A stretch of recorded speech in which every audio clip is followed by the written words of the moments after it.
Yes, mom. Stay over here. Phoenix said, I am definitely going to win. That's all it is to it. Phoenix said, I'm in. I'm in it to win it. And I'm gonna win. Okay, Phoenix, you win. You didn't won for the month. Okay? You got it. Send me your address.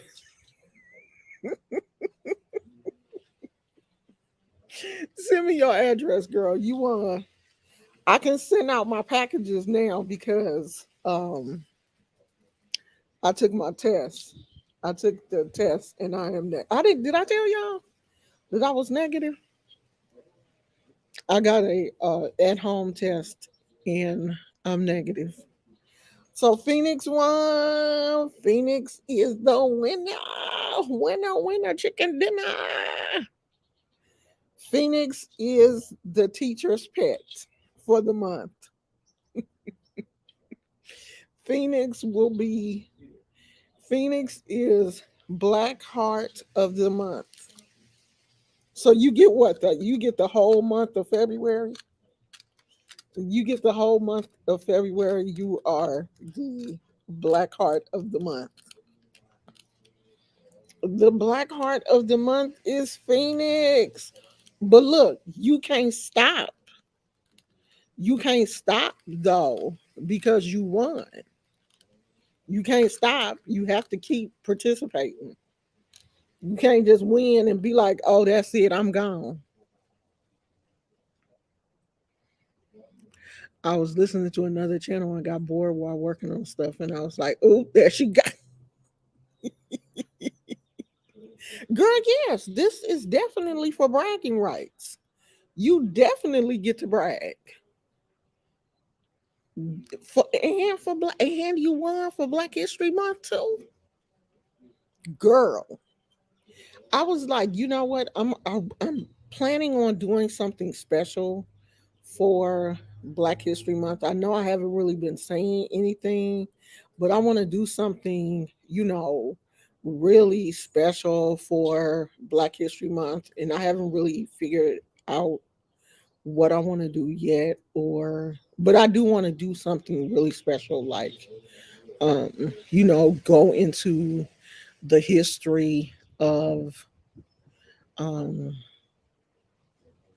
the history of not particularly religion, but the history of how religion has progressed for us as people of color. I want y'all to be able to see this beautiful piece of labradorite I have on, a very lighter piece. I am drawn to the darker pieces, the darker blues and stuff, but this is a lighter piece of labradorite.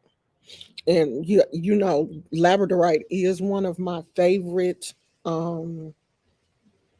one of my favorite crystals. Like, I am truly drawn to the flash in labradorite, the that northern lights flash that is in labradorite. And my husband purchased me a projector. I don't know if you saw that in one of my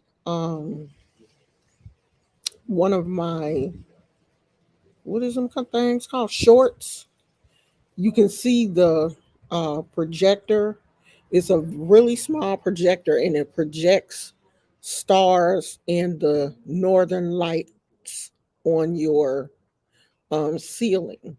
And it has different shades of the northern lights, like the blues, the red, I think it's green, but you can change. It comes with a little remote and you can change the colors and everything. Like, it play music, it do all kind of stuff, and I just love stuff like that, like the northern light. I'm really hoping that one day I will be able to see the Northern Lights in person.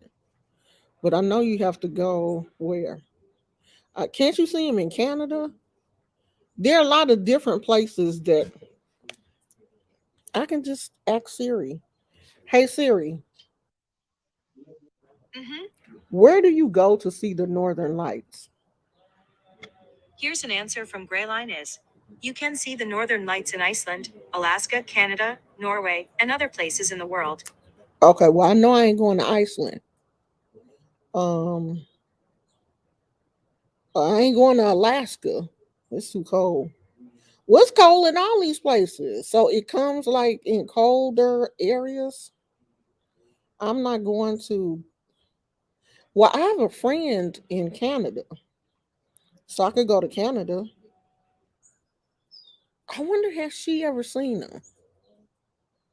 I'm about to ask her. Has she seen the Northern Lights? I ain't gonna ask her right now because she might answer. Who just left me a message?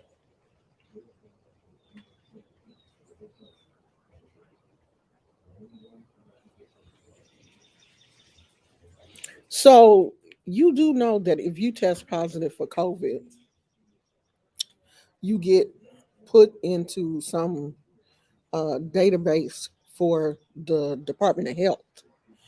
And so now I'm getting all these text messages, not all, but I received one this morning. Have you got your booster? Did you get your booster? I'm like, really? Like, y'all gonna start bothering me now? Like, no, I ain't got my booster. Leave me alone, child.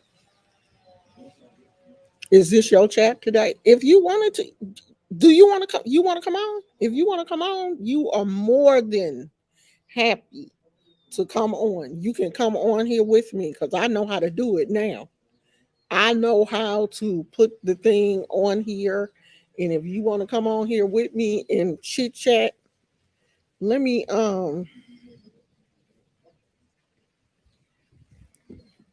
put the wait a minute, child. Okay, that ain't it. Oh, it's right here.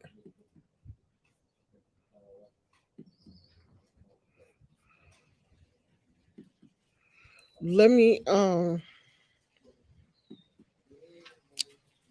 know ain't nobody else here. You may as well come on. Let me see how I'm supposed to do it now.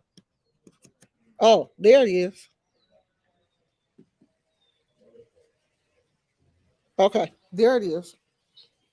You may as well come on and chit chat with me. We're gonna be talking about love. We're gonna be talking about the rose quartz and the heart chakra. I'm trying to get y'all ready for all these folks that's been bugging me about stuff for Valentine's Day.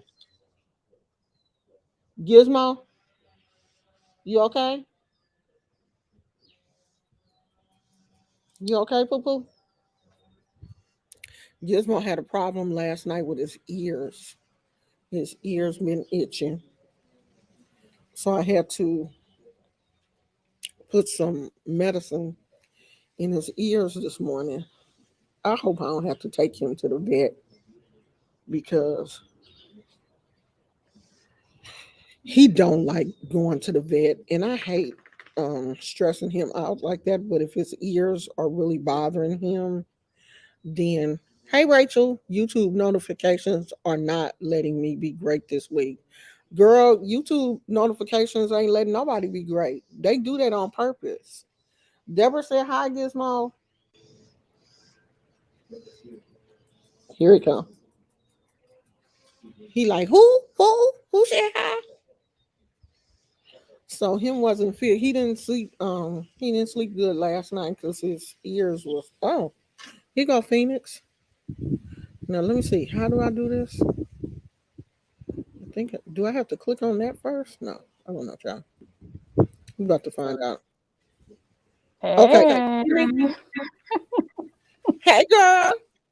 I didn't realize as I clicked on the link that it would just snatch me out of the the regular broadcast. I need to figure out how to put her up here. Okay, now you gotta turn off something. Turn. Huh? I have something you said. Yeah, you got to turn something off because I'm hearing you twice. Hmm. You got. Do you have it on the computer? You probably have to turn the volume down on your computer or whatever you're watching on. Turn the volume off that and just talk to me.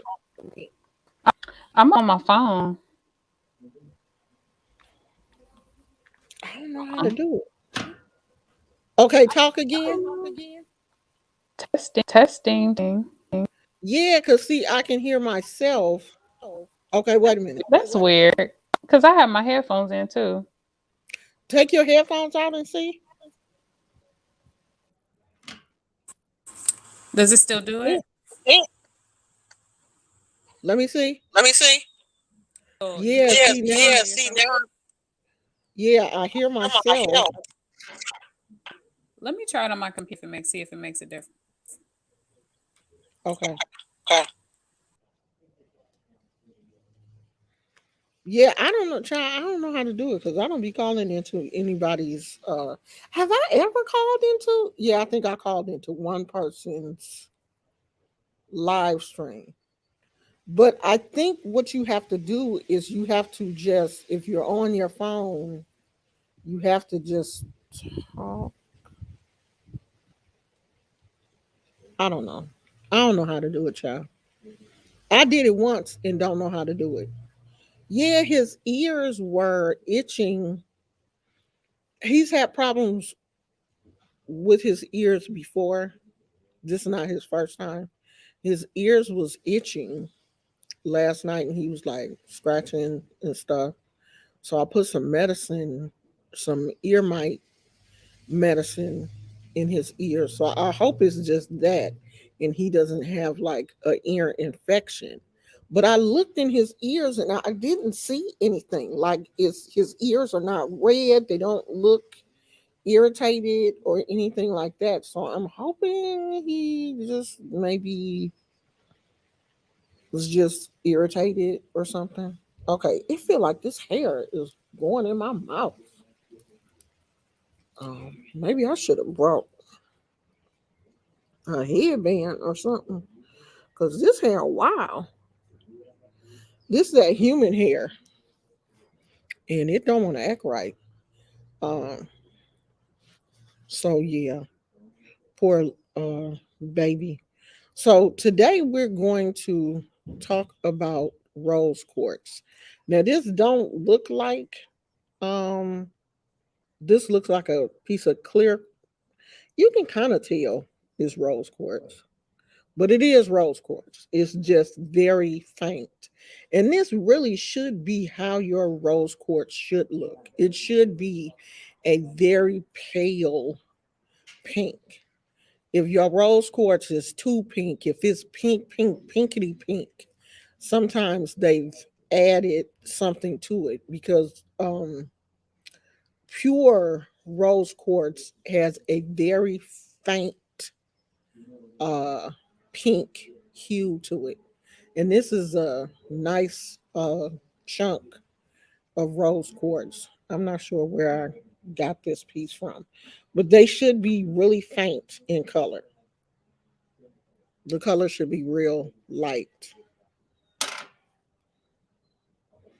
So rose quartz, everybody knows that rose quartz is associated with love. That is always looked at as the love stone, the stone that is associated most with love, all kinds of love, universal love, um, self love, not just your connection between you and another person. So not just relationship type love. When we a lot of people when they think about love, they think about love as you loving someone else. But this is also self-love because really you cannot love someone else until you love yourself.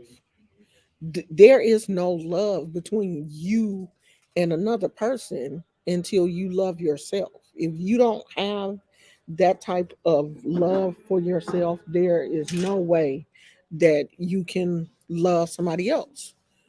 Sometimes we look at situations and wonder how a person could take another person's life or do something really hurtful to another person. It's because they don't love themselves. They don't love themselves. They don't care about themselves. They don't care about the consequences that are going to happen if they do something to another person. They don't love themselves. So, of course, they don't love, they won't be able to love someone else. And speaking of that, there was an article about a young man, and I think this happened in Mississippi, where a young man had gotten a young girl pregnant and he was married, I guess. She got pregnant and he wanted her to terminate the pregnancy, and she didn't. She had the baby, and 2 days after the baby was born, he killed her. He shot her. Gizmo! Gizmo! Hold on a minute, y'all.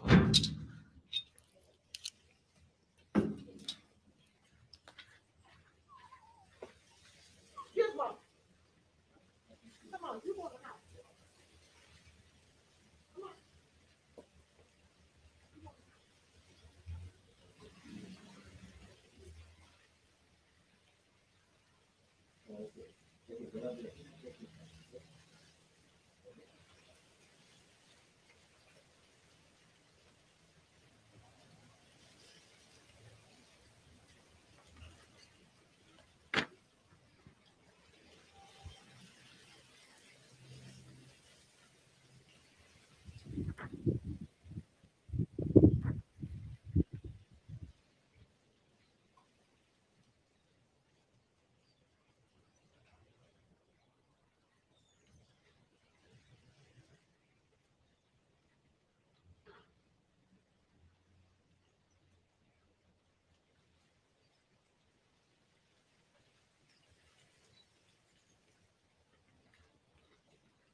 Sorry, y'all. I had to go let him in the house. I don't know what he was doing, but I think the dog next door was. Plus, I had to go and get a scrunchie for my hair to keep it from blowing in my face. Okay, so um, this young man wanted the girl to abort the baby, and she said no, I guess, and had the baby. And she was supposedly taking the baby to the doctor for something. The baby was only 2 days old, and she was taking the baby back to the hospital for something. And she had told her mom, "I'll call you when I get to the hospital." And she didn't call the mother, and the mother became alarmed, and they found her. Yes, he had found her and shot her and killed her. And they found the car seat. It was empty. And at first, they put out a missing bulletin for the two day old baby, and he confessed to throwing the baby in the Mississippi River. Classic case of I don't love myself. I don't care what happens to me, so I don't love anybody else. And in that same sense, women, when these men show you or tell you certain things, they mean that.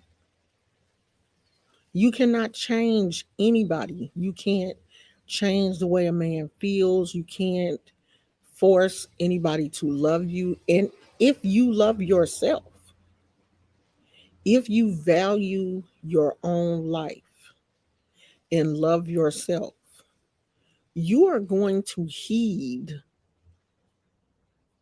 the way people treat you. These red flags will come up, you will recognize them, and you will have so much love for yourself in your life that you will get away from these men. Loving yourself and putting yourself first is much more important than having someone else love you. Because if you don't love yourself, you will allow people to walk over you. You will just, you're a doormat because you want somebody to love you so bad that you don't care.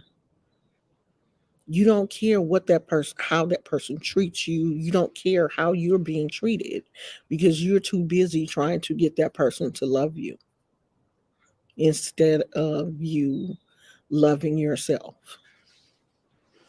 So, people that are writing me, how do I get him to do this for me for Valentine's Day?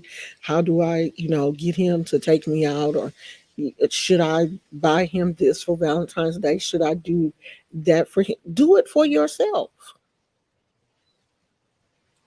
If you want to go out to dinner, go out to dinner. If you want to get dressed up, you know, get dressed up. Go out to dinner. Buy yourself some candy. If you don't have a Valentine to buy you some candy, buy yourself some candy the day after Valentine's Day. It'll be cheaper anyway. Treat yourself. Don't wait for someone to love you. Don't wait for someone to treat you special on these holidays that are man made anyway.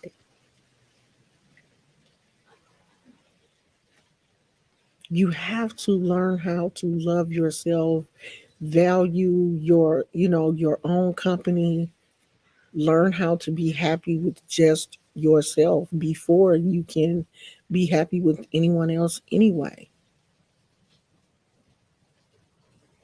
So, learning how to heal that heart chakra and, you know, those childhood traumas. Because if you're not healing those things, if you're still walking around with abandonment issues, daddy issues, mommy issues. And women don't just have daddy issues. We have mommy issues too. A lot of us are walking around holding on to things that our mothers did to us or our mothers said to us. Like, I really didn't realize how many people can't stand their mamas until I started reading comments online. Like, a lot of y'all have major issues with your mothers also, not just your fathers. And I think a lot of you have issues with your mothers because your fathers weren't present and you had more contact with your mothers than you did your dads. A lot of people, I'm not saying everybody, because yeah, there are some fathers that are present, but we have more interaction, especially women. I think we have more interaction, period, with our moms than we do with our dads. Unless you were raised in a situation where your mother wasn't present, period. Because I've worked with kids in the foster care system, and my situation has been very different. A lot of the children that I worked with in the foster care system follow me now on social media. And they are adults. They are adults now. They have their own families now. Like, they have kids. And they have went back to the people, their parents that weren't able to raise them when they were young, they have reunited with these parents and are now, having different relationships with them. And these are parents that had lost their children to the system. These kids are back with their parents now, and they are having extremely different relationships with them, different relationships with them as adults than they did when they were juveniles and placed in foster care. So we do have very different relationships with our parents when we're young that we do when we're old. But a lot of older, but a lot of people don't know how to separate that and still hold on to a lot of those relationships, a lot of those abandonment and abusive type relationships. And I'm not saying that you have to forget that you were abused and abandoned, but you have to process those emotions and move on. Because if you don't, then you stay in a stagnant place, and those issues will come up in all of your relationships, all of your intimate relationships. So, rose quartz. So, some of the properties that they have is, of course, universal love. And universal love meaning not just love between you and a partner, but love for yourself. Connection to you first, then your connection to maybe a, love partner or anybody that you come in contact with. Because you should be loving people on a human level. Love is not just reserved for your partner. Like, I don't just love my husband, you know, I love humans, period. I love people, period. I love animals. There are a lot of things that you love. So it's your connection to the world in general, your connection and that love that you are sending out to the world in general. Because love is something that, you shouldn't be selfish with. You should be throwing out that love, that positive love energy everywhere you go. And trust in other people, trust in yourself that you have the ability to love. These are all things that you have to work out within yourself. Do I have it? Can I give it? And if not, why? If you, okay, I see you, Phoenix. Hold on a minute. If you cannot give this love energy, is your heart blocked? And if that area within you is blocked, then you need to work on it and restore it so that you can love. Because there are centers in the body that, if they're not functioning correctly, you will not be able to do certain things. And rose quartz is a good crystal to keep in your bedroom, keep near your bed when you're asleep. Your energy, your body is still receiving that energy. Like when you're asleep, your body is restoring itself. Like it's restoring muscles, it's, regenerating. Your body is still working while you sleep. The only time your body stops working is when you're deceased. So when you're asleep, your body is still working. Your blood is still pumping, everything is still going through your body. Your body is restoring itself and it's healing itself while you're sleeping. That's why it's good to keep crystals near your bed to help with that energy cleansing process. A lot of people sleep with either crystals in their pillowcase, um, in the bed with them. Sometimes I sleep with them in the bed with me, but I have to wake up in the morning and collect them. Or on your nightstand close to the bed. Either one is good to do. You hear? Oh, wait. Hold on. Can you hear me? Yeah, that's Is there better. an echo? No, it's gone. Oh, it must be my phone then. Okay. Yeah, I it's didn't gone. mean to interrupt your teaching about crystals. No, no. Go if you have anything you want to. Do you use rose quartz? No, I use clear quartz and oh, what's this other stone?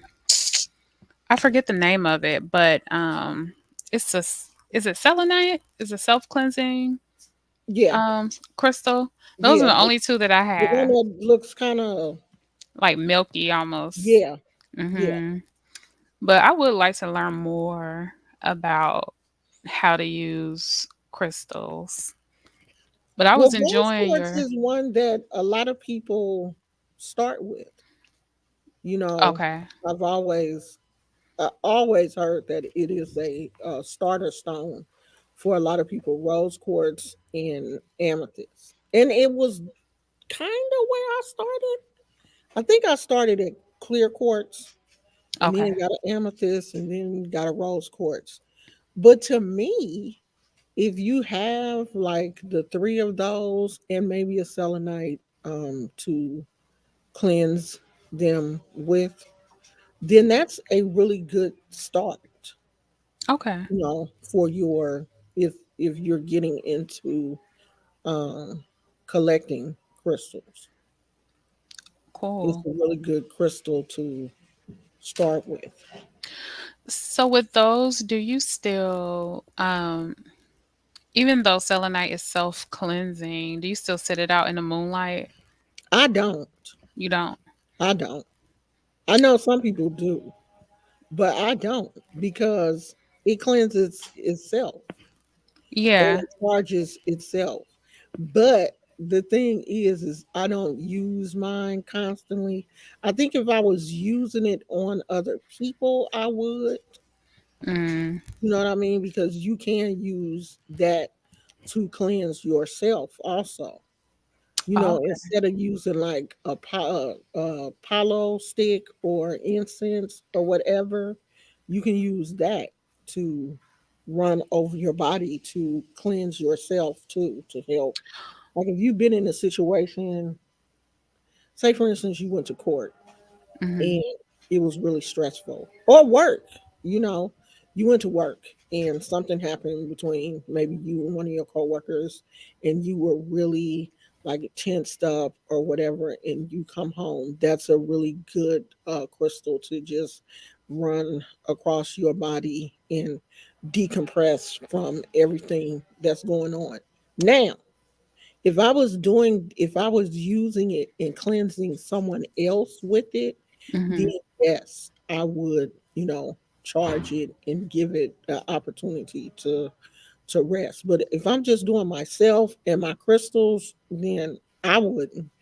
Okay. But, it's up to you. You have to start using your crystals, getting used to handling them on a regular basis. And then, your own spirit will tell you what to do, because you will have a feeling if things start to feel heavy, if the crystal starts to feel heavy for you, then yeah, go ahead and, if you're doing a lot of work, then yeah, you can go ahead and cleanse it.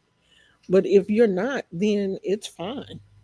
Okay. If it's just cleansing other crystals, then you're okay because it's not like you're really putting them to a lot of work. They're not doing a lot of work. Like you're not really doing like chakra healings and that kind of stuff with your crystals. Like some of my crystals actually go through healings, and I'm putting them on my body and Right. drawing that energy into them, so they need to be cleansed. You know what I mean? Right. On a regular basis. So I So, keep mine in my, I have a little altar box. So I keep mine with my clear quartz, and they're like, in the same section, like touching each other. So I kind of use it to, I guess, perpetually clean my clear quartz, because I use it like when I pray and meditate and things like that. But I haven't really done much work. Maybe um, like spiritual baths to cleanse negative energy from myself. Um, I might burn names and situations and praying, to the ancestors. But that's nothing too involved. well, Um, that's what you yeah, should be. yeah, You know what I mean? I think people have a tendency to think that they really should be out here doing a lot, and that's enough. yeah. That's what you need to be doing. Everybody needs to do a bath at least once a month, especially if you are working in a stressful Mm-hmm. environment, where you are bringing things home with you, all of this toxic stuff. If you're in a toxic relationship, you should Right, be doing a bath at least once a month. If you're in a relationship and in the back of your mind that things are not going in the direction that they should be going in, you should be doing a bath at least once a month to try to get that energy off of you. I saw a video the last night where this woman, it was a prank on her husband. So she put on this really sexy outfit, and she was like, I'm about to go to Walgreens to, see what her husband would say. And, I don't know if he was in on the prank or what, but it was just the way that he said, No, you not, get your MFN A back in that house. wow, And I was wow. like, what? Yeah, You know, even if you in on, like, like if I was to tell my husband, oh, we gonna do a prank and I'm gonna do this, like my husband would never be like, get your MFing, you ain't going no MFing place looking like that. You know, that's toxic to me. absolutely. Even in a joking manner, that is toxic. And it's crazy because a lot of young girls look at that kind of stuff and they're like, oh, he loves me. Right. He called me a wompy wump, so he didn't want me to go out. A lot of And people he mix loved me. up possession and obsession with love and Right, abusive tendencies. Like they can't even identify when somebody's being abusive. right, They don't know the difference between protective and abusive. right, Um, like, well, it was something else I was going to say. Protective or they don't know the difference between like possessiveness and just general care. Like, it's right, really scary, right. honestly. It Because a lot of them feel like if the guy is not being abusive, then he don't love you. right, If he's not willing to hit me or fight for me, then he don't love me. and it's If it's he's not calling me heartbreaking. out my name or, telling me that, I don't know. Because I just, any level of abuse sends me into a frenzy. Like I have never been the type of person that you could yell at and Mhm. everything is going. You just can't yell at me. I'm not the type of person that you could yell at. I get overwhelmed very easy Mhm. because my mother was a very even tempered person. So I did not grow up in a household where there was any yelling. There was no yelling. If my mother yelled, she was very upset. And yeah, you best to go somewhere because she Mhm. never yelled. She didn't. My mother always said, "You don't have to raise your voice and scream at a child for them to understand that you're upset." And she didn't. She had Right. a very firm tone. She would take a very firm tone with me when she was upset, but she didn't scream. She she didn't scream at me. So when people raise their voices at me or scream at me in any way, my little you know Right. like, What is oh, this? this, this conversation is over because Yeah. you're not gonna scream at me. We're not gonna be screaming and hollering at each other. And me and my husband don't do that. My husband is the same way. He is not. Now I'm the loud one, and he will tell you in a minute. I'm loud. Mhm. I'm loud, but I'm not. You know, cursing. Fuck yeah. That's not me. Yeah. But sometimes when I'm trying to get my point across, my volume goes up, but it's a high pitched up. It's not aggressive. Like it's a real high up when I'm trying to, Right. make my point. But I'm not cursing at Mhm. people that I care about, that I love. I don't. That's not my thing. And it shouldn't be anybody's thing. Like if a man is Right. cursing at you and calling you out your name and stuff, I'm sorry, sweetheart, but he does not love you. That's not love. Definitely. And if you love yourself, Mhm.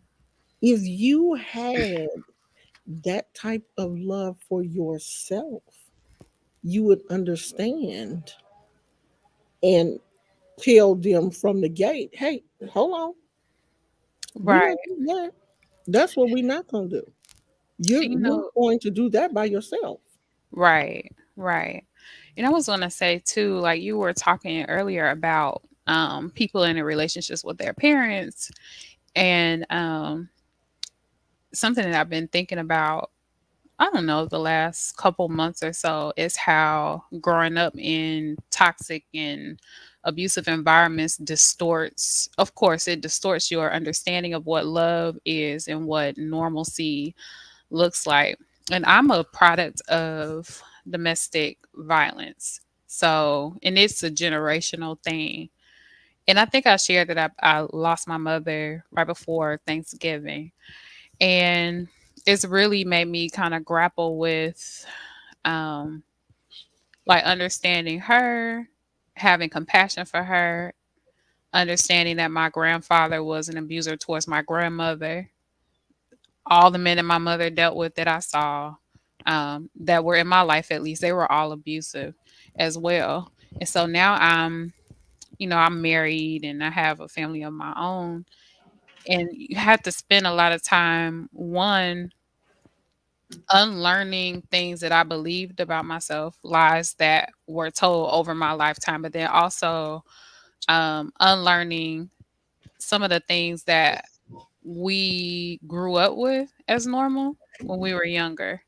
So I know that's a lifelong process for some people, and so it just sounds like the way that you grew up. It sounds like it would have been lovely, for me to experience that. But coming from the other end of the spectrum, like I think back on my childhood is it's just full of noise, yelling, screaming, heat, like anger, pain, physical and emotional. It's not something I really think about a lot, but I think it's I'm enjoying this conversation about love, all the different types of love that there is and how we can learn how to give that to ourselves first and then to others. So, Well, one thing about that, you know, for me growing up, yeah, it was great to grow up in a household where there, there was no dysfunction.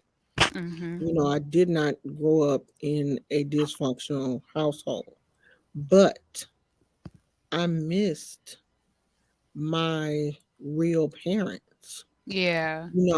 Right, you because were I an was adoptee. adopted. Right. Yeah, I was an adopted child, and my father had been killed when I was 2 years old.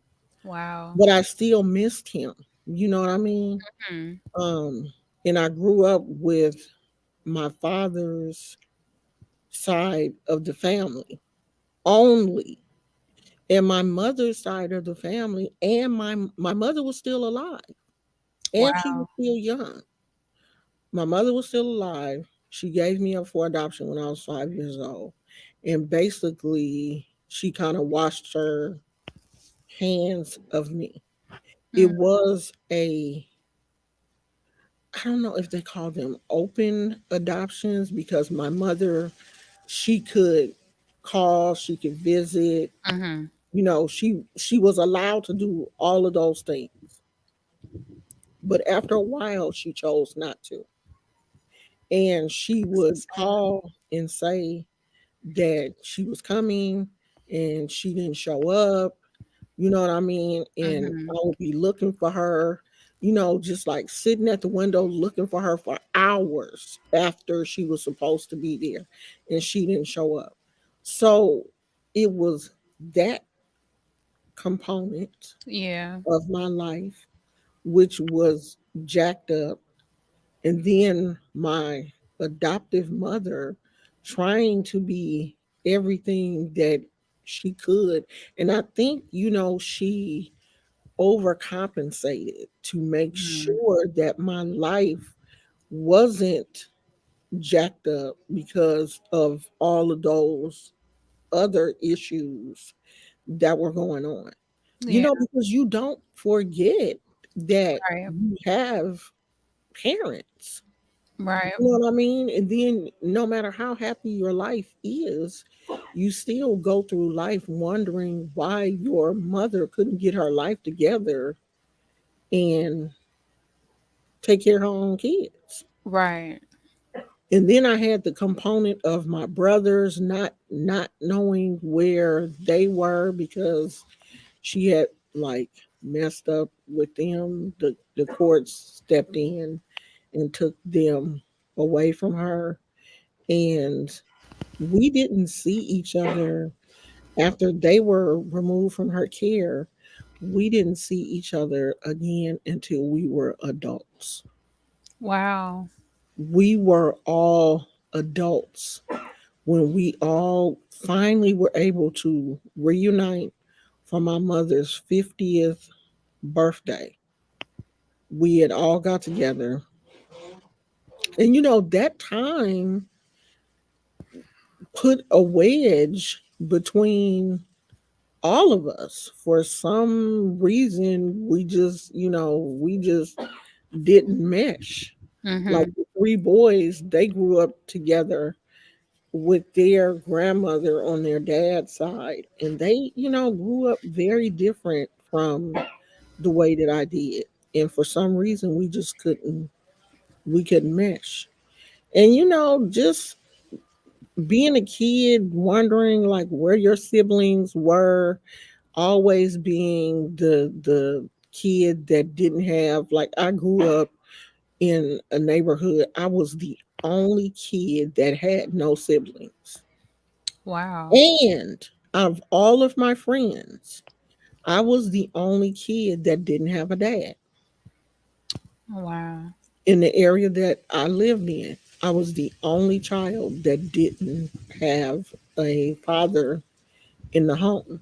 And my mother was always older than all of my friends' parents because, she was older when she adopted me. She wasn't like the same age as my Mhm. biological mother because my mother had me at 17. Mhm. So she was, she would have was young. But my mother that adopted me was a lot older. So she was, like she could have been my grandmother. Oh wow. Because, You know, that because I was 50. I think I'll turn 50 when she passed. Mhm. I'm not sure. But she was in her 90s. Okay. So yeah, she was old. She would have been old enough to be my grandmother. Because people thought that she was my grandmother when I was like in elementary school. 'Cause Mhm. I think when I was in elementary school, she had to have been in her 40s or 50s. And Oh wow. when you're in elementary, when your kids are in elementary school, normally you're in your 20s. Right. Because I was in my 20s, late 20s, when my kids were in elementary school. Because I had my son, my first son, when I was 22. So yeah, I had to have been in my late 20s, right? Yeah, Yeah. yeah. So you're normally in your late 20s when your kids are in elementary school, and then you're in your 30s, depending on, Right. How but early you these, have them. yeah, these kids are having kids at, 15 and 16. So they're even younger. Mhm.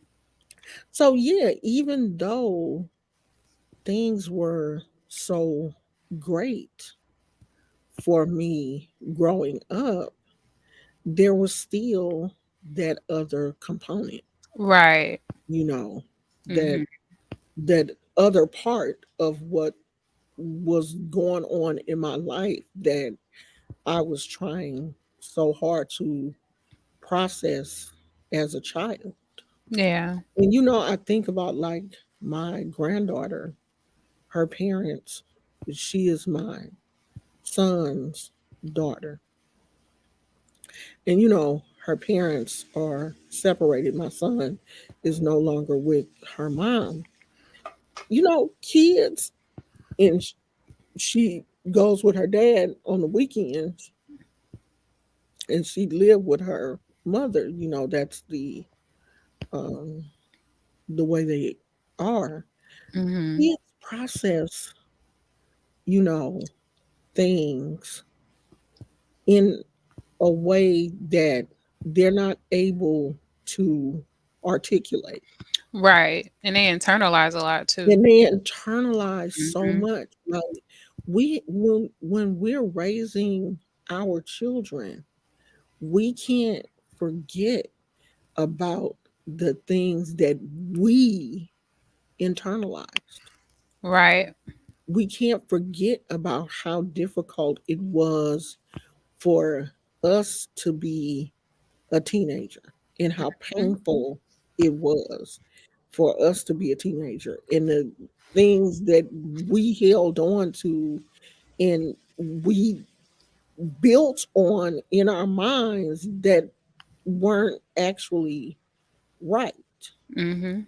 And as adults, we're still trying to process those things that hurt us as a child, or those Right. things that pieces that we put together in our minds as a child. We're still trying to process those things. Those things are still stumbling blocks for us if we don't process them. And Right. love is one of those major things. If Mhm. we're not healing those hurts that we had as babies, children, teenagers, young adults, as we get older, like your mind is going through so many different stages. Right. A child, we think a certain way. we start to think the mind is maturing the older that we get. And they say that the mind is really not at a very mature point until we get a certain age. So Yeah, I when think we it's like get that 25, age, I want to say.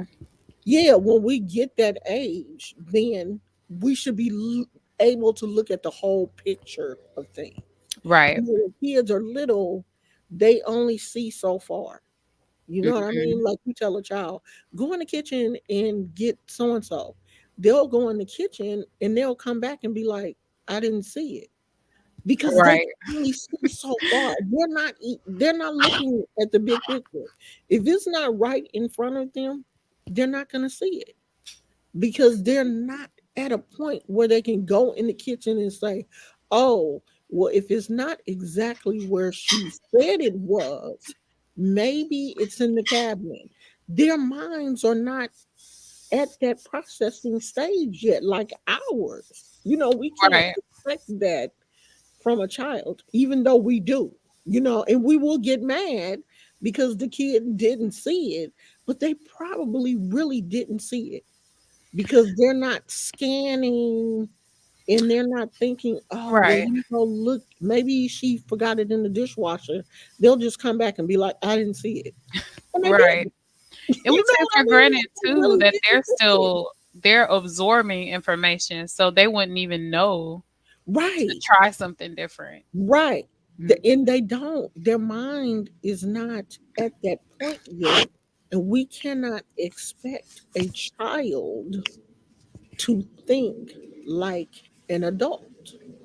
Right. So when you get to a certain maturity level, your mind should start to see things differently. You should start to process things differently. And Right. if you're not, then you need to figure out why. Why Exactly. am I not able to see certain red flags in relationships? Like, why do I continue to have these same crazy cycles every time I'm in a relationship? Right. Why do I go to work and every job I go on, I get fired because I'm having it out with my coworkers? Because some people really do believe they can get fired from 5 or 6 different jobs and they will believe it's the job. Right. It's not them. And I mean, you're And not wrong. because I know you, okay, so you did substance abuse counseling, and then I went to school for social work, and they talk about schemas, which are like patterns of how we understand the world and how we behave, like without even thinking about it. And so I know I feel like, sorry, I'm getting distracted by my own peanut gallery. um, but a lot of people, I think some things that are being lost in our current generation is like critical thinking skills. A lot of people aren't willing to stop and look at themselves and think about past patterns and ways that they behaved. And so they rather lash out. And, I'll include myself in the they. I'm not trying to sound self righteous because I've had my Right, moments. Um, they're like, no, you did this, you, blah, blah, blah. But eventually we have to stop and look at ourselves and the choices that we're making and make different ones.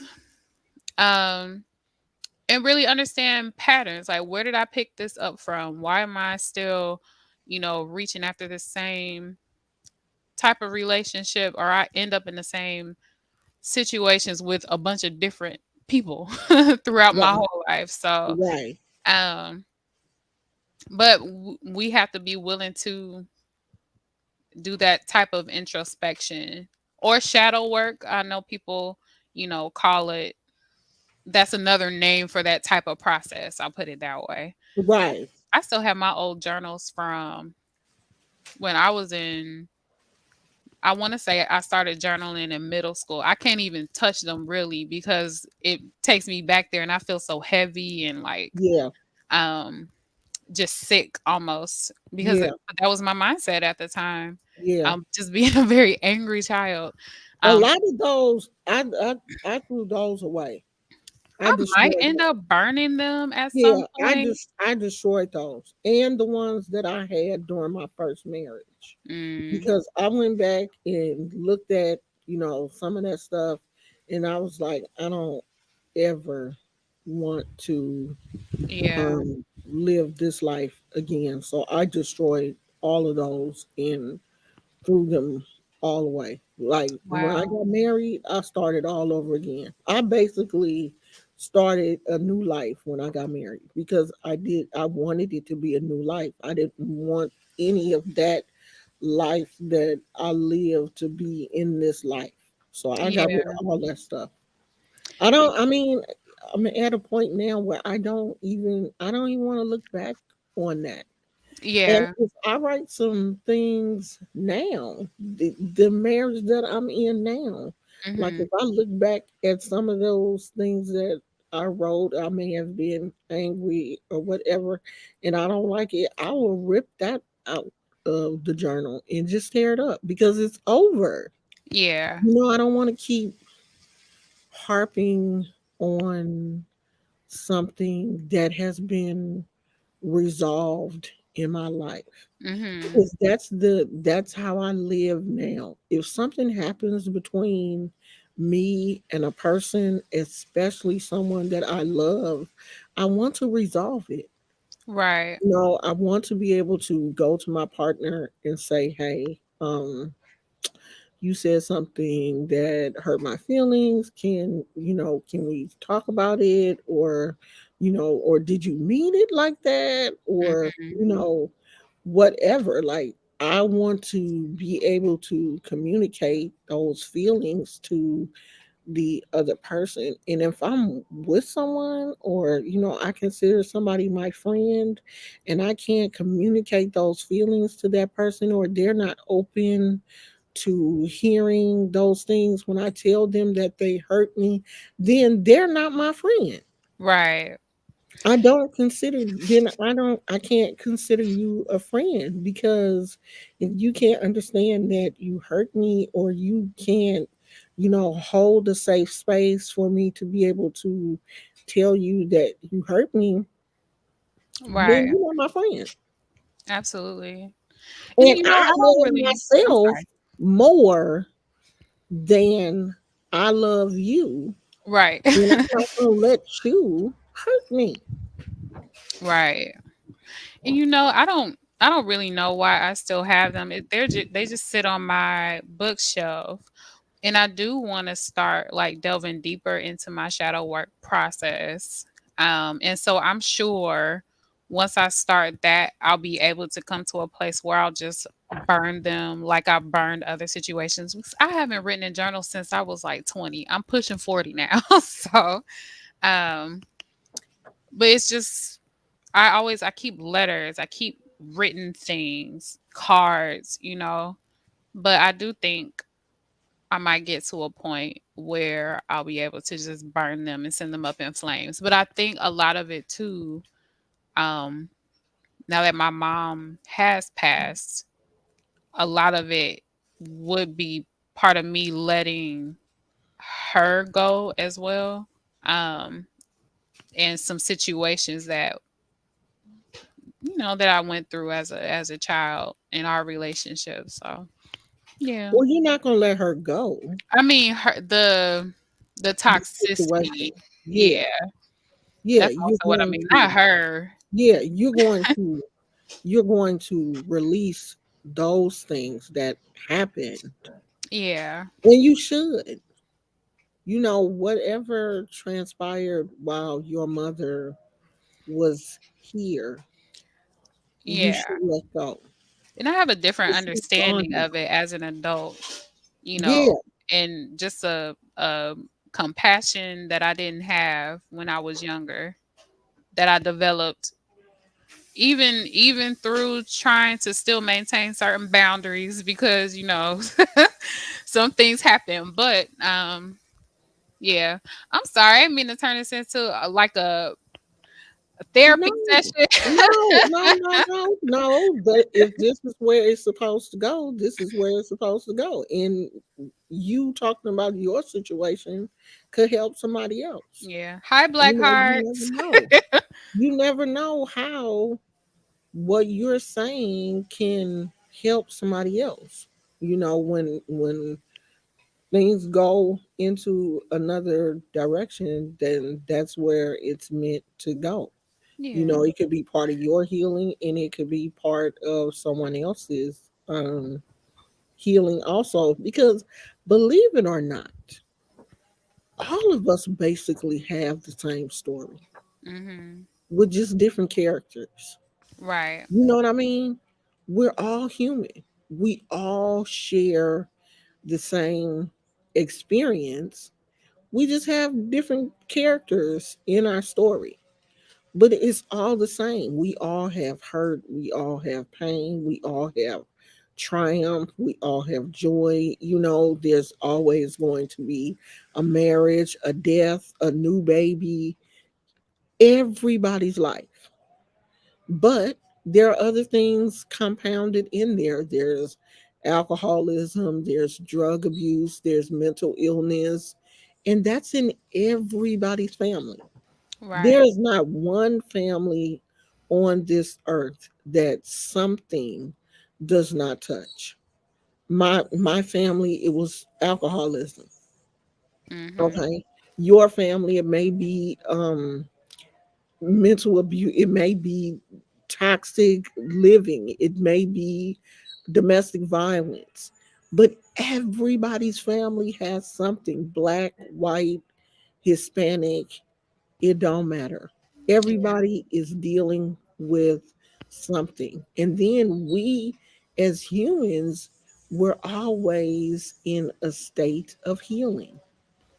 We're all healing from something, even, the kids, the teenagers, Mhm. especially teenagers, because their hormones are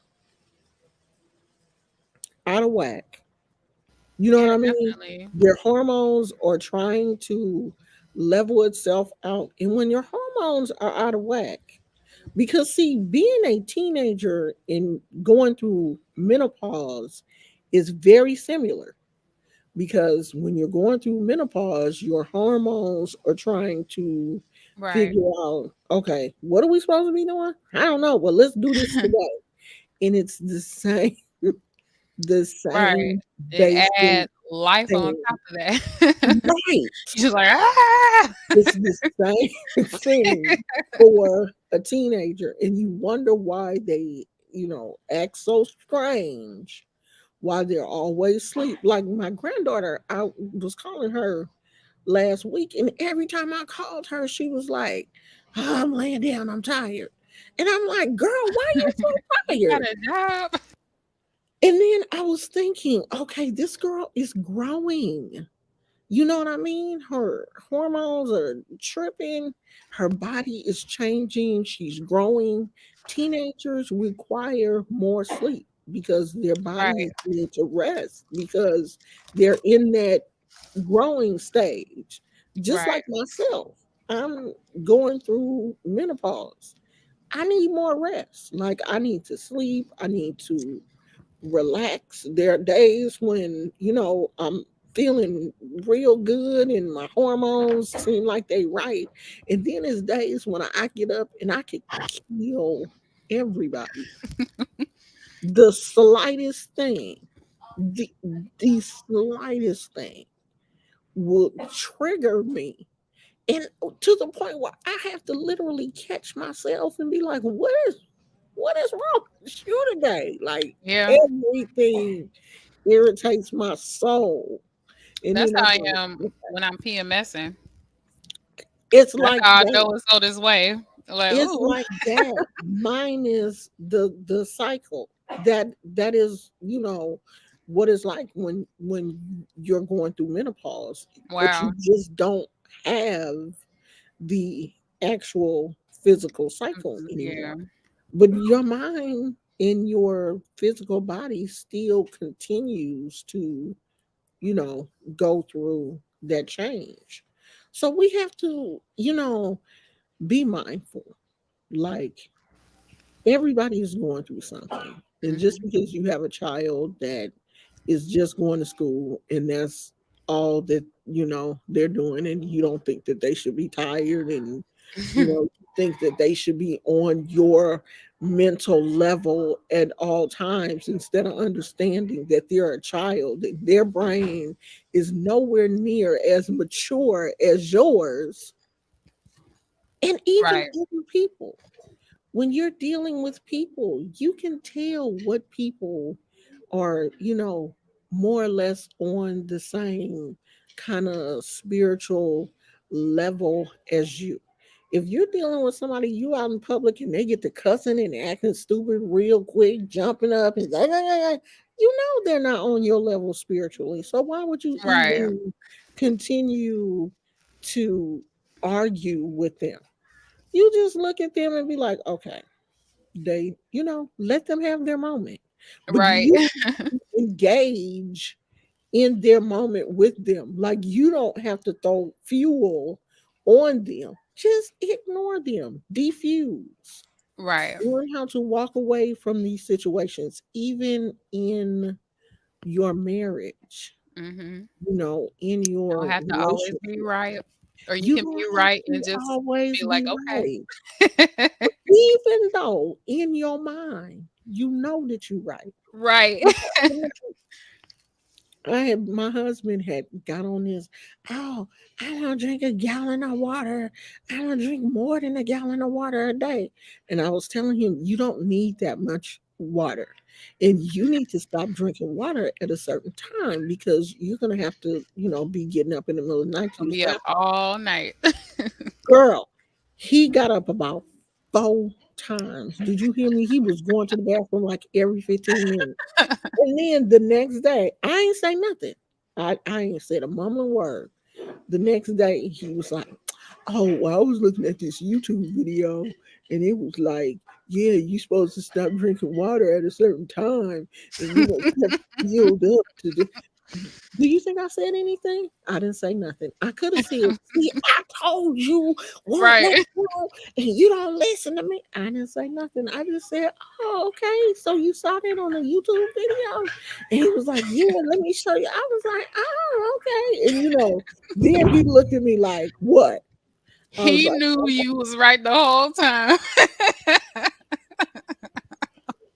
"Well, I ain't say He nothing." had to have YouTube tell him first. See how your husband do you? I ain't say a word though. I didn't, I didn't have to be right. I didn't argue about it. Sometimes you just have to just let people be, and it'll come, it'll Right. come to them in a way that they can, digest it. You didn't want to listen to me though. You rather be up pissing all night. That's what he get. That's what he did. Couldn't even sleep because he was up pissing all night. But you know what? I just laughed. Sometimes, and you have to. And I think Right. that, that love energy will allow you to look at certain situations and not get upset. You know what I mean? Right. Especially not with the person that you love. Right. And when you start looking at everybody as people that you love, or people that you are sharing that love energy with, you start to look at situations differently. You will look at situations and not want to argue with people. You when you go grocery shop, oh, go ahead, or open the door for somebody and not have that attitude. I ain't gonna be holding no door open for no bitch. You just open the door. Hey, how you? Or speak to somebody, or you see somebody that's looking nice. Hey, girl, you looking good today. Or Mhm.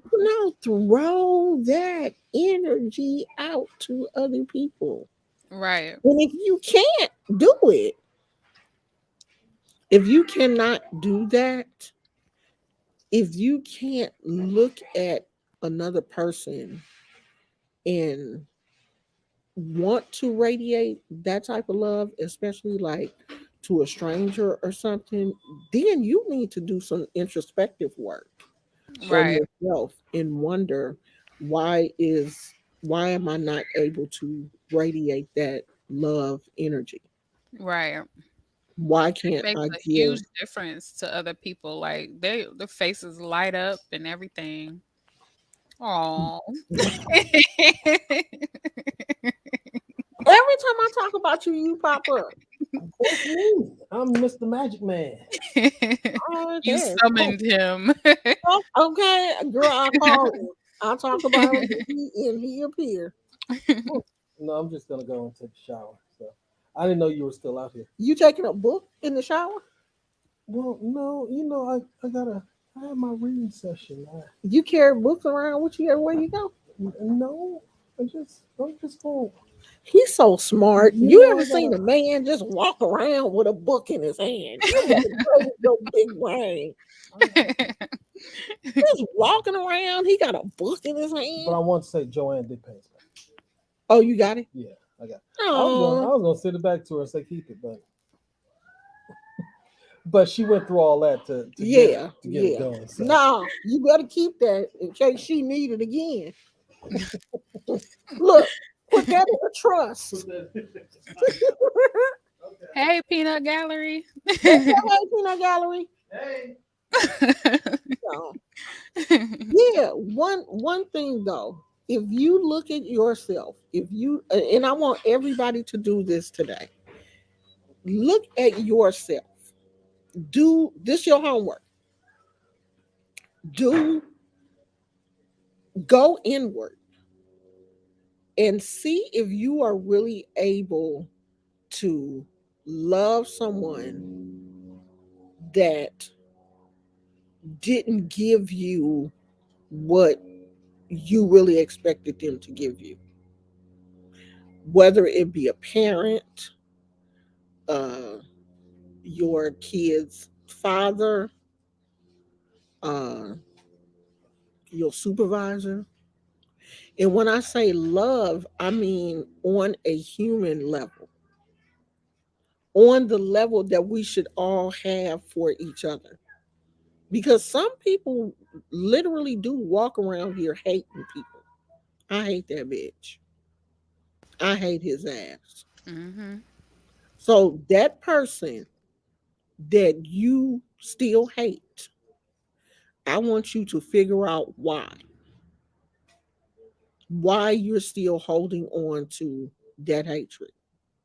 And if you can't look at people and at least have that human decency love for them, I need you to figure out why. I need you to really go inside yourself and find that one person that you still hate and ask yourself why. Because I'm gonna tell you this: that person that you hate, that bitch that you can't stand, she done moved on. She don't even care. She could care less. That dude that you still hate because he dogged you out and left you for Shaniqua, he don't even care about you. He forgot you. He didn't forgot your name and everything, and you are still sitting here holding on to hatred for nothing. Because I guarantee you, the person that you hate has moved on. And I need you to figure out why you're still holding on to any hate, why you can't replace that hate with love. Why is love not your default emotion? You have to figure that out. because none of your relationships are going to work if hatred is your default emotion, if anger is your default emotion. None of your relationships will work if you don't have that foundation of love. It's bad. It's just not, things are not, your relationships are not going to work. None of them. Your, you know, co-worker relationships, they won't work, because anytime there is any type of conflict, your default is I hate that bitch. And that's not helpful. Even in your love relationships, every time that person, does one thing to get on your nerves, I can't stand his ass. That can't be your default. Your default is going to have to be love. You have to Hmm. lead with love. Do you think that that comes with um I know it comes with humility, but do you think that also comes with maturity as well? Definitely. It definitely comes with maturity. Hmm. It definitely comes with, but it's not just, and when I say maturity, I don't mean age maturity. I mean mental and spiritual maturity. Right. And being Okay. able to reframe, Right. Right. reposition how you think about things. Right. And reteach yourself, you Hmm. know, how you how you saw things dealt with as a child or as a teenager or as a young adult. You may have to do things totally different, because in my first marriage, my Hmm. husband cussed at me. I was everything but a child of God. And then it got to the point where I would, say the same things back to him. Then I got in other relationships, and if that person made me mad, I would cuss them out and act a complete fool with them. And it just got to a point where I was like, okay, well, that ain't working. You Yeah. know what I mean? Because you just eventually get tired of being in relationships, and you cussing, they cussing, you slamming the phone down, don't come to my house. The person, show up at your house, and Hmm. you just figure, okay, I don't want to. That's not what I want to do. Right. And you know something, and this is back when I was still in the church, like still going Bible study, Sunday school, all that. I had an epiphany one day that I can choose different emotions. Like my emotions are not who I am at my core. And so, yeah, it was I think at that point where I was like, oh, I can choose something different. I can choose a different response. I don't have to behave like such and such. I don't have to behave in a way that people say that I should in certain situations, like things passed down from your family. Oh, somebody say something to you, you gotta, snap back immediately. Otherwise, you a punk and this, that, or the other. Like, Right, no, right, like I can let you think whatever you gonna think because you're gonna think it right, anyway. And I'm choosing the path of peace for myself. right. And I think that after you get to that point, you just stop. Mm-hmm. Like when I first got on YouTube, the whole thing was, if somebody say something to you, then you gotta clap back, and you gotta, Gotta do you know, response videos. yeah, you gotta do a response video. You gotta let them know who you. And I was the queen of doing that, because see, if I always let them clap back with words, and I would always take it a step farther. I You say what remember. you got to say. You go on and say what you got to say, And I'm not going to say much, but I'm going to speak a lot in what I'm not speaking.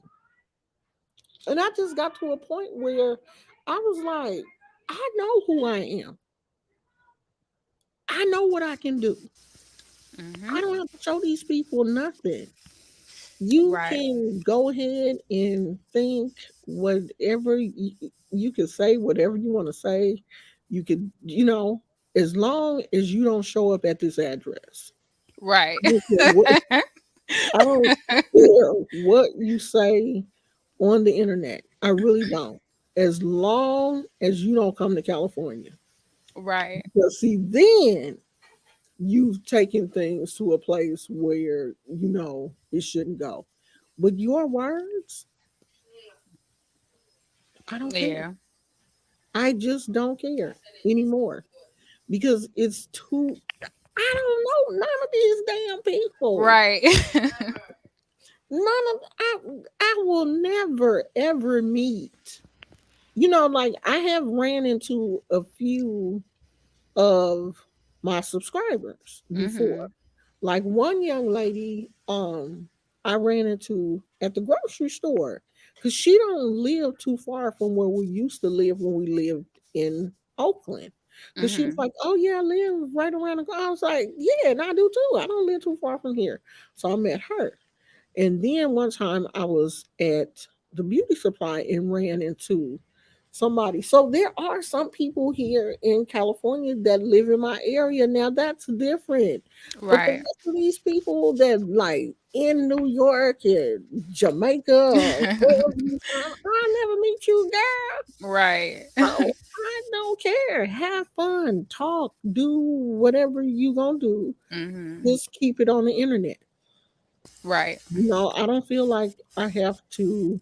Now, if I'm in one of my petty moods and, just want to have fun with somebody, but trust and believe is me having fun. If you see me clapping back, it's just me being petty. And I'm Right. out here laughing at your ass behind the scenes because you probably think I'm serious and I could care less. I'm just making this video to get a little bit of change on YouTube.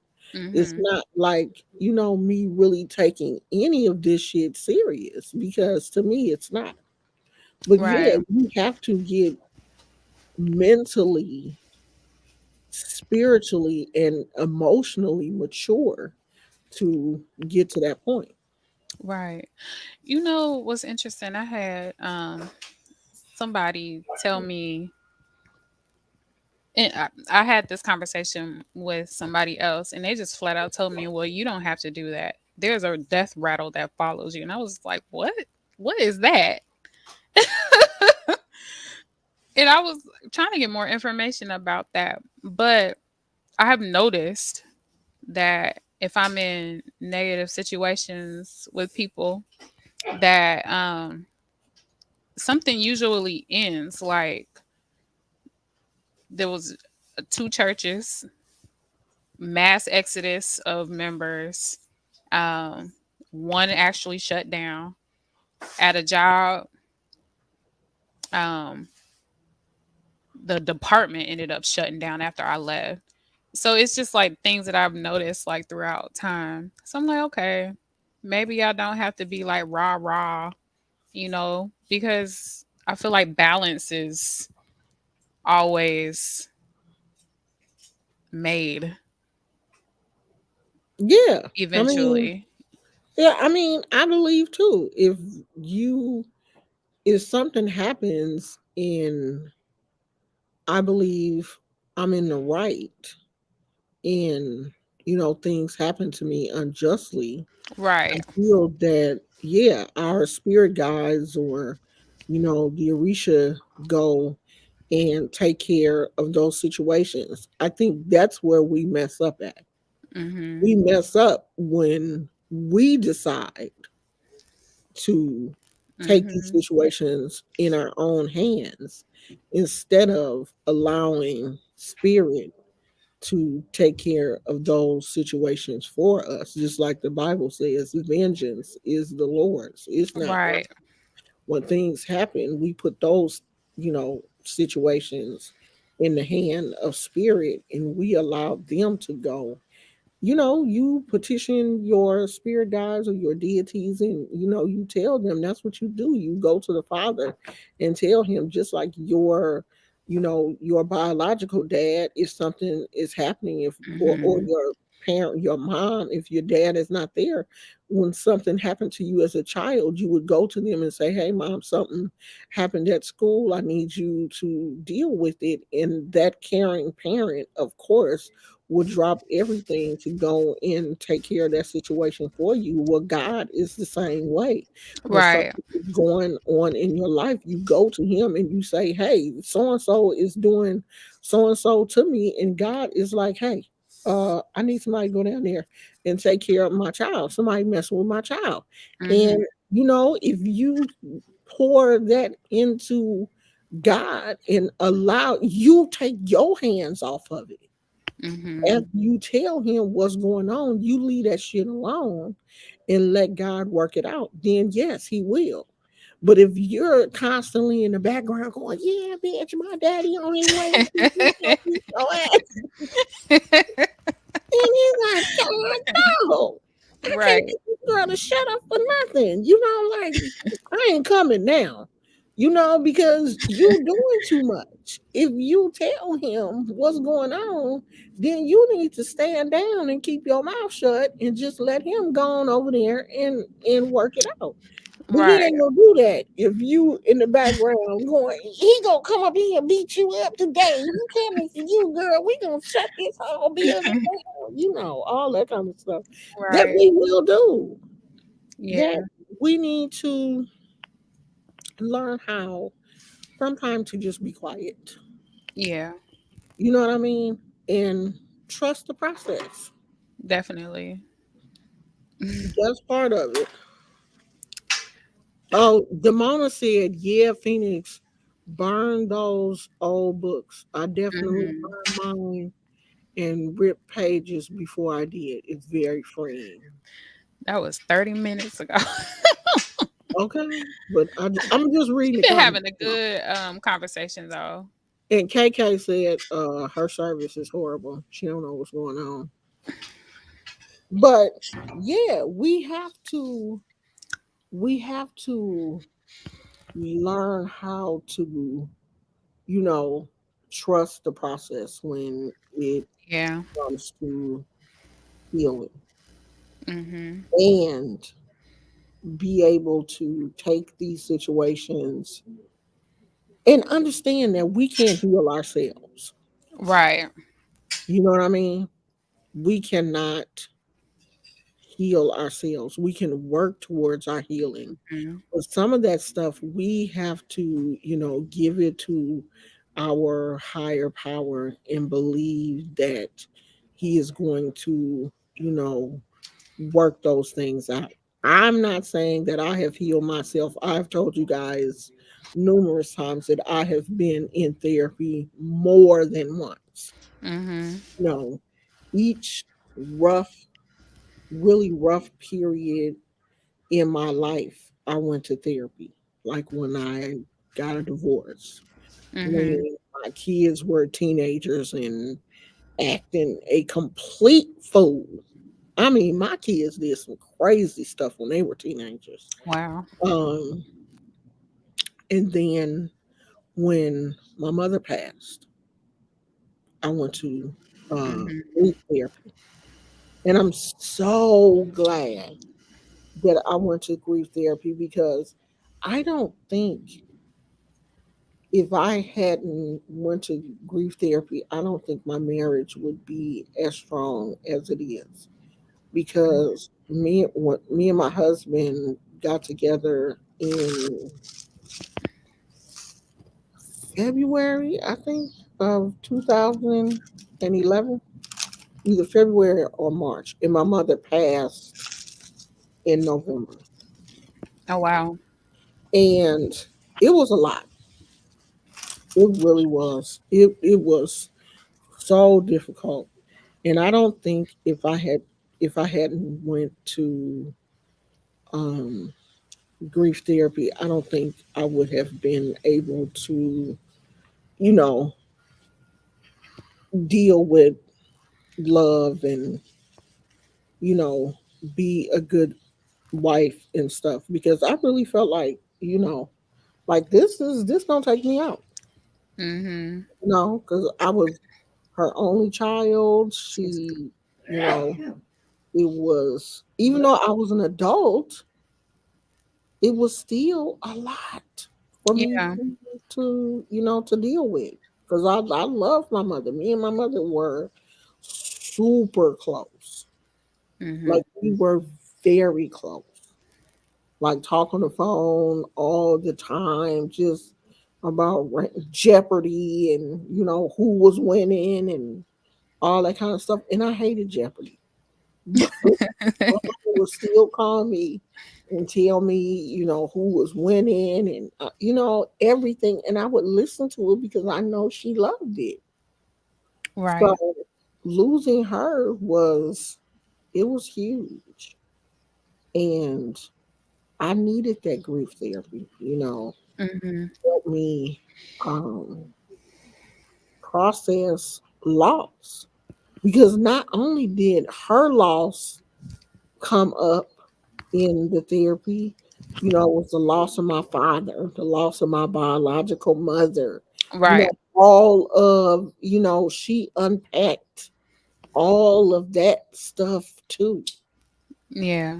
right before my mom. Okay, so my ex-husband, he died in May, and then my mother died in November. Wow. So it was just a lot going on, a lot.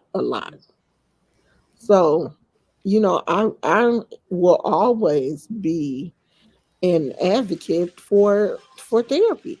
I think everybody, Mhm. I really do. I believe everybody at one point in their life should have some type of therapy, especially if you've been through, a major um thing in your life like divorce or um the loss of a parent, the loss of a child, because they say that normally if a family loses a child, usually the marriage dissolves Mhm. because each person is dealing with the loss of that child differently, Right. and it has a tendency to split them up. I Right. believe that when something like that happens, the parents should go right into grief therapy Yeah. together and separately. But especially in the African American community, we have that belief that what goes on in our house should stay in our house. But you can't heal like that Right. I do because you think that can't heal that's yourself. changing with the younger generations. I think Yeah. we're more open to going. Uh, Hmm. but older generations, no. Don't be telling my business. Yeah. Don't Don't you be dare look, airing my don't dirty be telling laundry. white people my business because they're gonna Right. take it back. Yeah. I But don't like I'm glad that. that it's changing though, and that people are more open. I need to find a new therapist. I haven't been in therapy for probably since I've been down here in Texas. But with me being in the social work mental health field, or I'm not currently in it. I meet too many people down here that talk about um how they use therapy, like therapists who use therapy to proselytize or evangelize. And I'm just like, I ain't trying to deal with all of this. Like, I don't need anybody preaching to me. Like, they'll break the code of ethics and Mm. go into like religion and all this other stuff. And I'm just like, just that's not what you went to school for. So Well, you have to wade when through. I was in when I was in grief therapy though, If it's my Christian based, it's different. yeah, my therapist. that was one of the things that she did ask me Mm, before we, before because I had an opportunity to pick a therapist. mm-hmm. So that was one of the things that she did ask me before I came in was, did I have a religious preference, Mm-hmm. and did I mind her bringing up spirituality during our counseling sessions. Yeah. Now, when I was doing um, substance abuse counseling, I actually worked at a few different facilities. So, one facility that I worked at, of course, was, they didn't want you bringing up anything that had to do with religion. It was, um, based on science Mm-hmm. and, book educational theories only. And then another place that I worked at was Excuse a faith based treatment facility. Mm-hmm. So, of course, they use some of the medical and educational things that we learned in school, but Mm-hmm. it had a faith based component where the people that lived in the facility had to, go to church, and, we had Bible study and all of that kind of stuff for them. So I Right. think it just depends on the person. But I think it should be agreed upon Right. with, That's the part. yeah, yeah. Because I It should know, like, faith communities, different types of communities, period, they're protective. They're protective factors for people, and people can find um, elements of healing in them.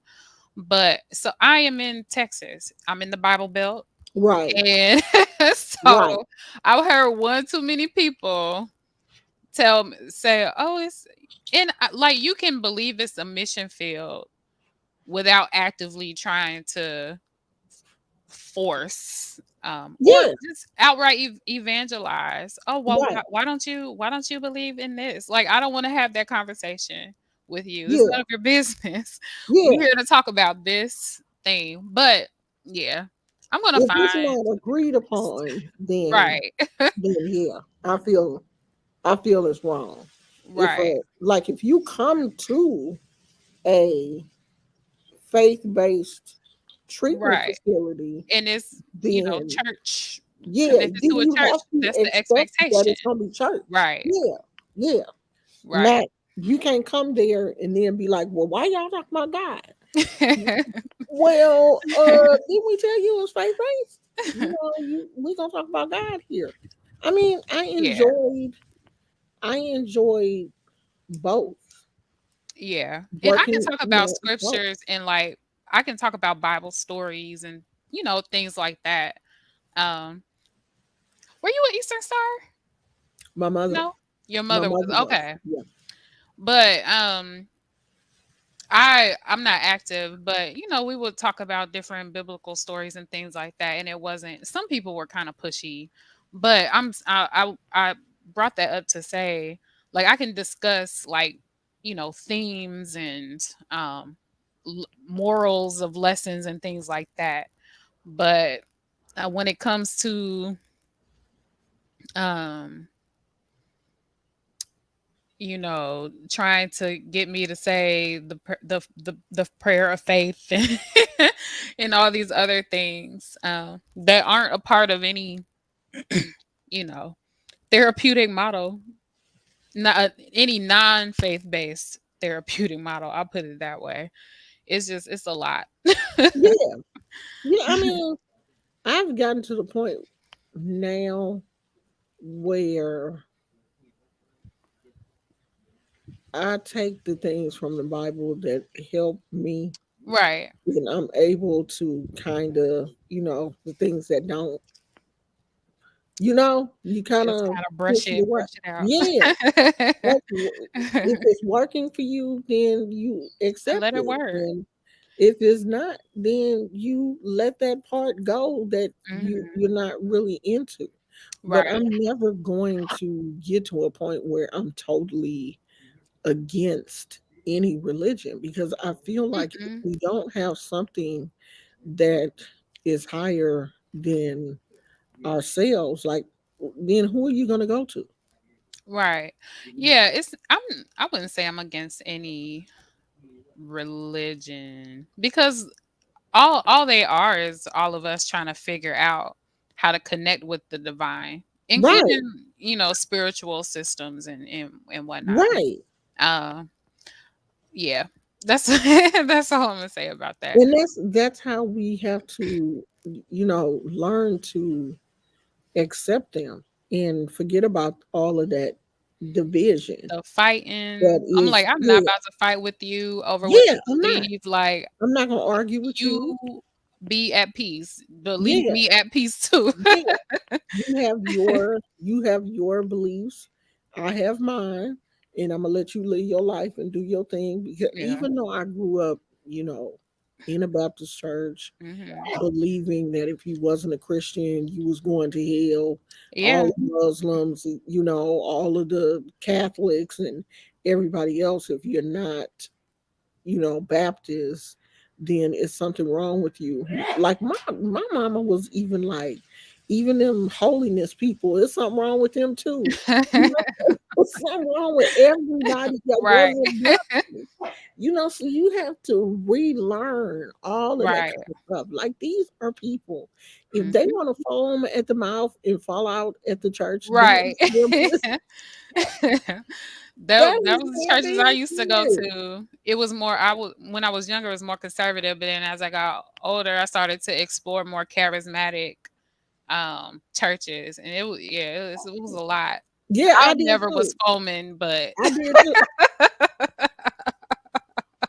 I didn't see a lot of that stuff until I grew up. Like, in my first time at a holiness church was a true experience. Like, oh, I I was wasn't like 8 foaming or at the 9. I mouth was and scared. falling out and, all of that kind of stuff. But I was watching. Yeah. But I don't have that. Like, I don't look at people now who are not Christian or who are not Baptist or who are not going to church and look at you and say, oh, you're going to hell. I don't care where you go. You know what I mean? Like, Right. I don't care. If you want to hell, you want to, who cares? Like, seriously, who cares where somebody else is going? I could care less. Like, I'm too busy worried about what's going on here Right. while I'm here on earth. You know what I mean? Like, I have too many things going on in my life to worry about where what somebody else's soul, where they gonna go when they Right. die. And I'm not even going to their funeral or nothing. Like, I don't know these people. Right. I ain't going to, when you die, I'm not gonna be at your funeral. So why should I care if you're going to heaven or hell? I met too many people who believed or said that they believed. I think it was just an excuse to harass folks. But they said, well, if you don't believe like I believe, then your blood is on my hands. So they think they will go to hell if you Oh yeah, don't. Like, yeah. your If blood is I on don't my tell hands. And I'm you, like, girl, leave me alone. if I don't tell you, then your blood is on my hands. Well, you told me. Now leave me alone. Right. You told me. Okay, Just so bye. busy just trying to push and push and push. Yeah, It's yeah. yeah. I can't. I've met people like that too. Yeah. And I just be like, okay, well, thank you for the information. And your conscience should be clear now, because that's what the Bible says. You spread the word, and Right. if the person don't accept it, then And that's God is the okay. one that Yeah, that's waters. okay. No, You I got planted the seeds. yeah. If You God is who planted the you seed. believe Let he God do the is, watering. God, right. You ain't you gotta harass me. planted. You don't gotta chase me. Leave me Yeah, you alone. don't have to harass me. You don't have to stay here and see if the seed is gonna grow. All you do is plant the seed. Let God do Right. the watering and the harvesting. Bye, you plant it. But yeah, there are some people, honey, that want to plant the seed. They They want to want to water come it. They back, want to watch you water grow. it. They want to They watch want to it give you their grow and own all that personal kind of stuff. And fertilizer, God their didn't tell special you to water. do all that.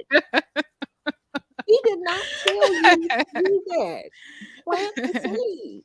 Yes. Because that's me. I'm a good seed planter. Hmm. I don't want to come back. I have told myself, don't go back and see if that seed is growing.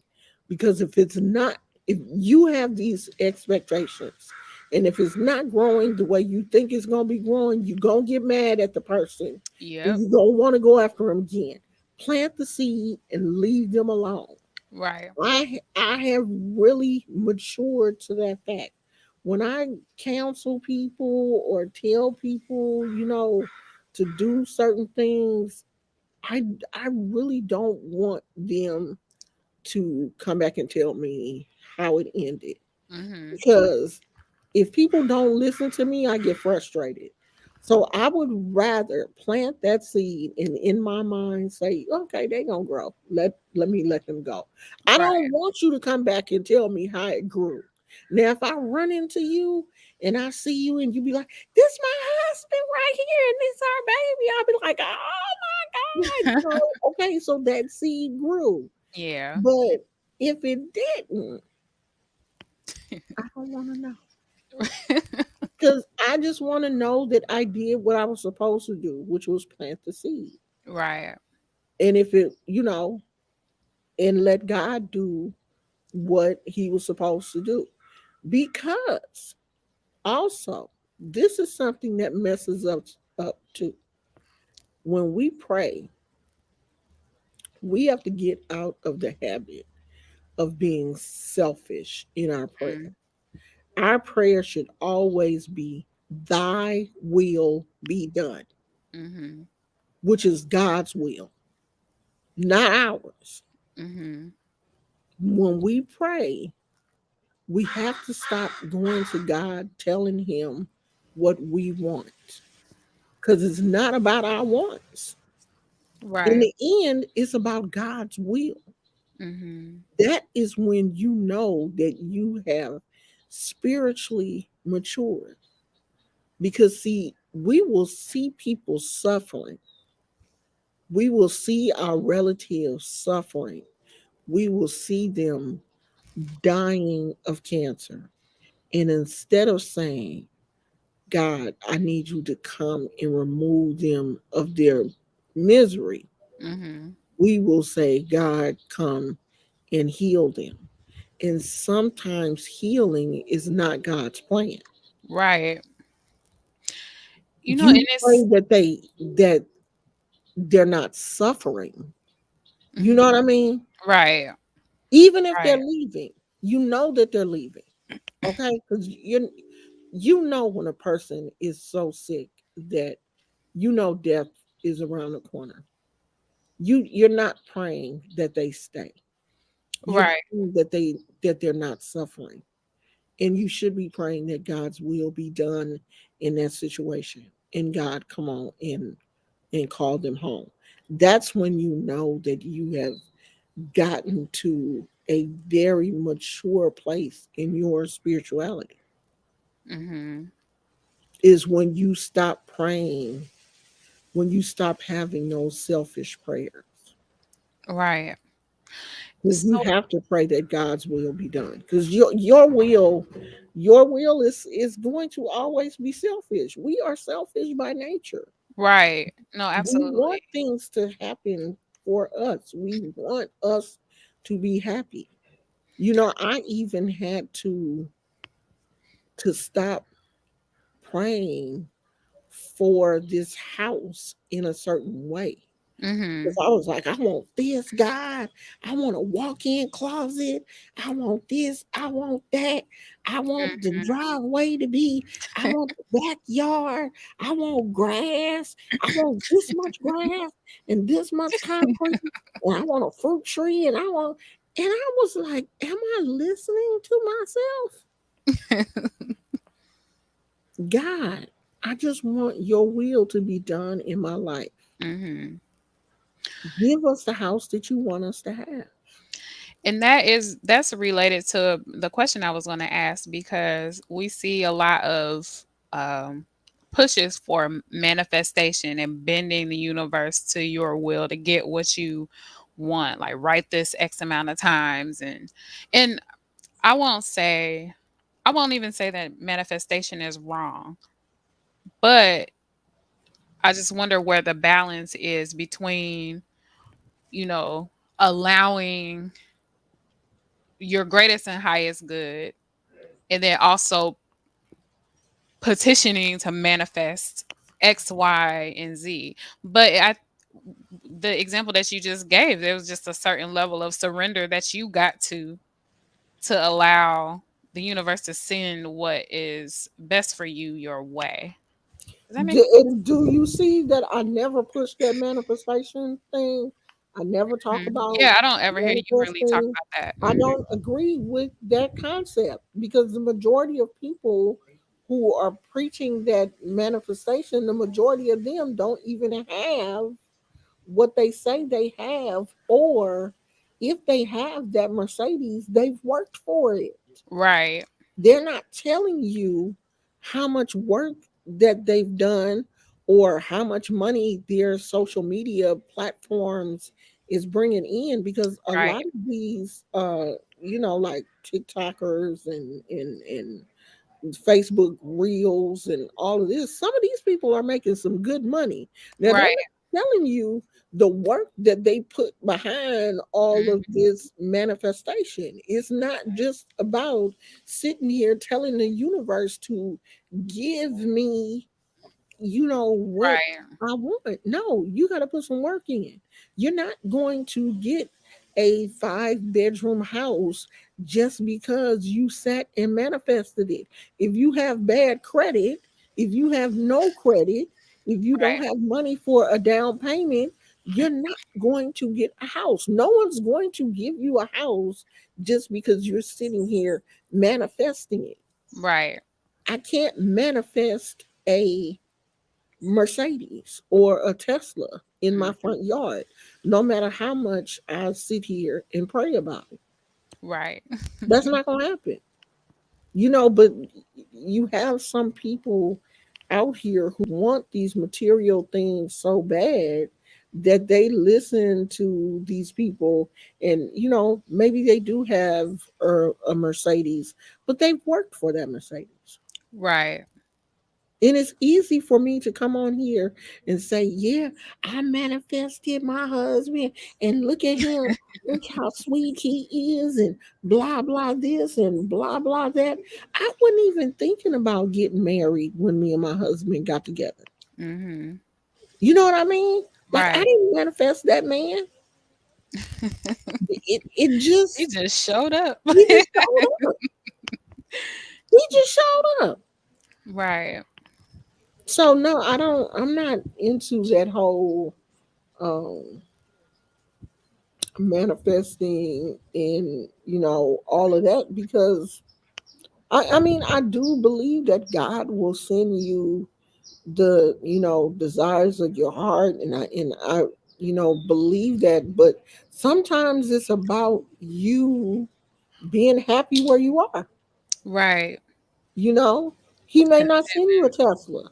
You got to be happy driving what you have. Right. The desire of your heart is having an automobile. You may not get a Tesla. You may get a Kia. You know what I mean? And Right. you just have to be happy with that. Right. I'm happy. Like, I would be happier if that Navigator was a little smaller, but I'm still happy with Bessie. I don't have no complaints. Right.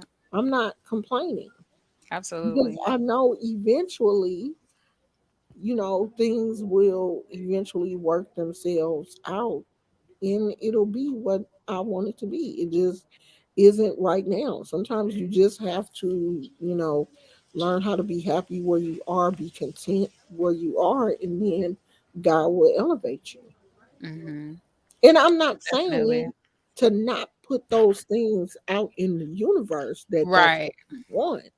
You know, you can put your wants out there, but Hmm. your want, your the back of your mind should still be God. If it's Right. your will be done in this situation. What Hmm. you send me, what you see fit.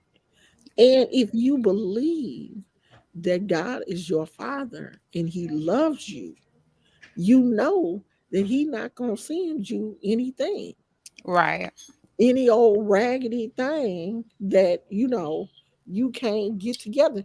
Now, it may not be perfect. Like all of the houses that we look at, some of them, the kitchen, may be a little outdated, like the kitchen may need some work, but the house itself Hmm. is decent.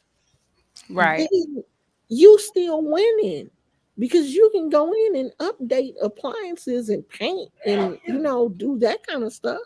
Hmm. So you still won Right.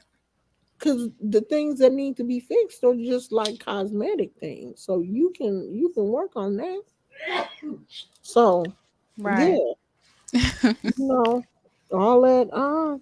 Yeah, I'm manifesting a Mercedes and all of that. God may not be ready to give you a Mercedes. He may know you ain't Mercedes ready. Right. You can't even afford the insurance on a Mercedes. So why am I Yeah. gonna give you that? You know what I mean? You Right. live in the hood. You don't even have a garage or anything. I Somebody give gonna you steal it. somebody, I give it to you a couple of days. Somebody that broke in it and took it, and you Took ain't all the parts, ready. resold them. You gonna manifest a Mercedes and you living in the hood, don't have a garage or nothing to Right. keep a nice car in. No. And some of these people be out here manifesting the wrong things. Hmm.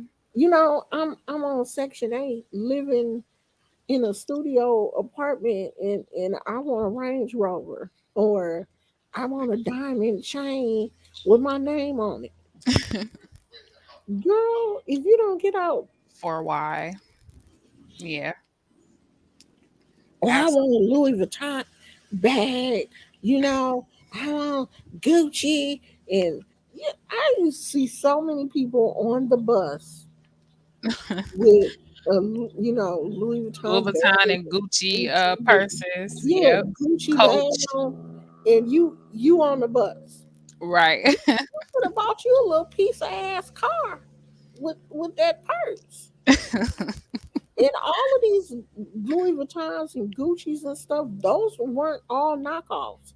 Cause some of y'all little ghetto girls, y'all don't want the knockoffs. Y'all want the Right. real They want the deal. bragging That rights. yeah, cause you want the bragging right. And that Name twelve brand hundred everything head dollars, to toe.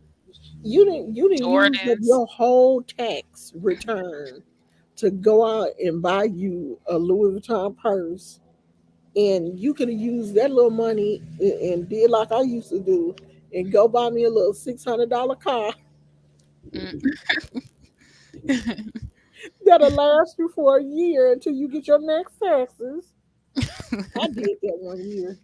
That's hilarious. I bought me a car, and that car was $600, honey. That car lasted me a whole year before it just like died. Like I'm on my last leg. I'm on my last It's legs. time to go. That car just died. Do you hear me? It died a horrible death too. But yeah, they would rather spend all of their money on a Louis Vuitton that they could brag about than go out and put that little money towards a car or a decent car so you can get off of public transportation. Right. But your mind ain't right. Well, girl, I'm gonna get off here. We've been out here for 2 hours. Like I done post it up We've and been we've been out here. talking for an hour, hour and a half. Girl, we've been out here forever. I'm gonna go in this house. My lips done got dry. I didn't bring I no was thinking water. like, oops. I didn't bring no water out here with me. I'm thirsty, and I got my glass next to me, so the sun has started to change. It's okay. coming Oh, in it's on this moving. side now. So I can't hide from it. I can't move no place else. No problem. 'Cause, I know you're not usually on here this long, but yeah. I appreciate the conversation No, and I do too. yeah. Because when I have conversation, it gives me someone to bounce off of. That's one of the reasons why I wanted to get the stream yard. So I can Hmm. have people come on and talk with me, and then that way I don't have to, sit up here the whole time and do all the talking.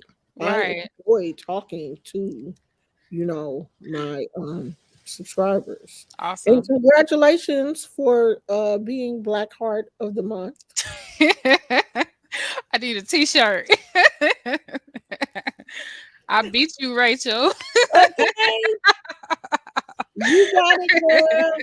Tina used to be here all the time. Tina be late now. Tina be like, look, I got other things I gotta do. I got my own channel.